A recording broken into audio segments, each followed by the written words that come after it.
E aí, meus queridos, tudo bem? Eu sou o Prof. Clayton Reis e essa é a resolução de mais uma questão da URGS de 2025 que fala sobre termodinâmica. E a questão diz o seguinte: no bloco superior, abaixo, estão listados as leis da termodinâmica.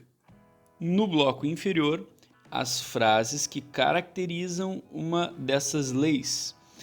Aí a gente tem, né, as leis e as frases. Ele fala ali, associa adequadamente o bloco inferior com o bloco superior.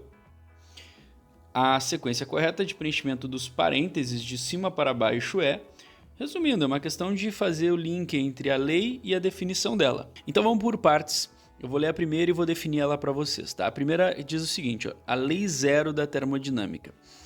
A lei zero, ela vai falar o seguinte, imagina que eu tenho aqui um corpo A, eu tenho aqui um corpo B e eu tenho aqui um corpo C. Então eu tenho três corpos aqui, tá? A, B e C. Corpo A, corpo B e corpo C.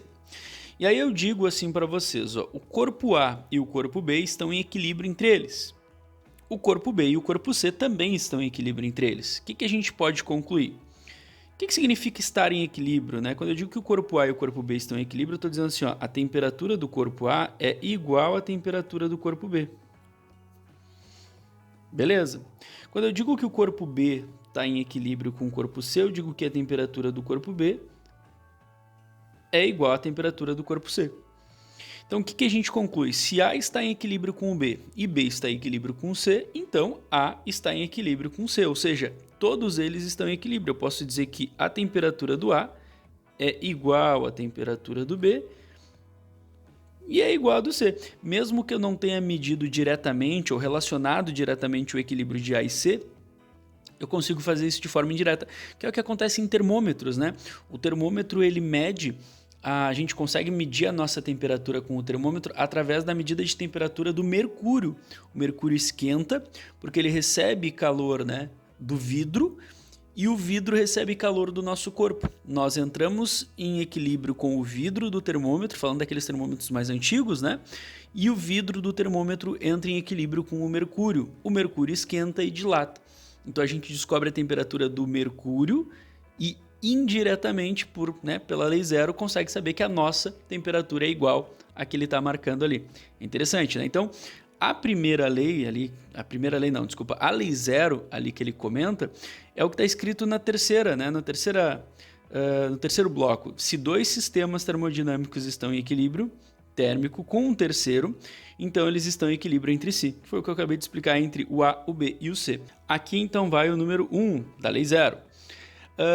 Já o segundo item ali, que é a primeira lei da termodinâmica, o que ela fala? Ela basicamente, a gente pode lembrar dela, né, através dessa equaçãozinha aqui, ó, calor é igual a trabalho mais ΔU, ou seja, o calor recebido ou perdido por um gás vai ser parcialmente transformado em trabalho e uma parte transformada em variação da energia interna, né? É uma relação ali de conservação de energia que me diz o que acontece com o calor recebido ou perdido por um gás. E isso tá ali no itemzinho do blocozinho do meio, né? O que ele fala ali, ó? O calor fornecido a um sistema termodinâmico,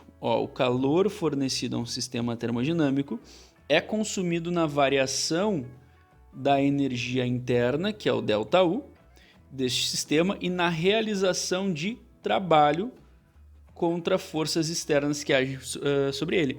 Então aqui vai o 2, associando ali a primeira lei da termodinâmica.